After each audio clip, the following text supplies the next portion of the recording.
pourquoi il faut continuer la lutte, pourquoi il faut continuer la mobilisation?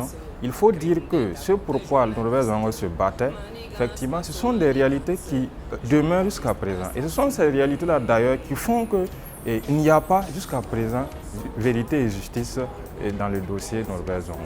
Il se battait contre l'impunité et à l'étape actuelle, on ne peut pas dire que l'impunité a pris fin.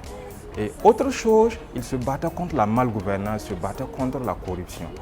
Mais en tant qu'étudiants, nous devons nous poser la question, est-ce que ces questions-là ont un impact effectivement sur les conditions de vie des étudiants, oui ou non?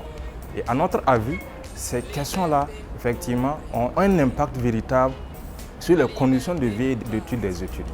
Parce que quoi qu'on dise, si actuellement les autorités traînent à construire les infrastructures, notamment les amphithéâtres, les salles de TD, de TP, si les autorités ne veulent pas organiser les sorties d'études comme il se doit, si les autorités ne veulent pas effectivement mettre la main dans la pâte pour régler les questions qui minent effectivement la bonne application du système licenciement sur doctorat et pas jusqu'à appliquer des textes suffisamment anti-étudiants comme notamment le nouveau régime d'études, c'est parce qu'effectivement elles ont une culture de malgouvernance.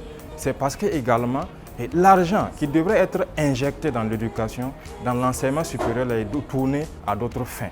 On a tous suivi la campagne politique qui s'est déroulée récemment, comment les dignitaires du pouvoir là, effectivement, distribuaient l'argent. Ça veut dire qu'ils ont pris la peine effectivement, au cours des 5 années écoulées là, à détourner les fonds pour effectivement s'en servir au moment opportun.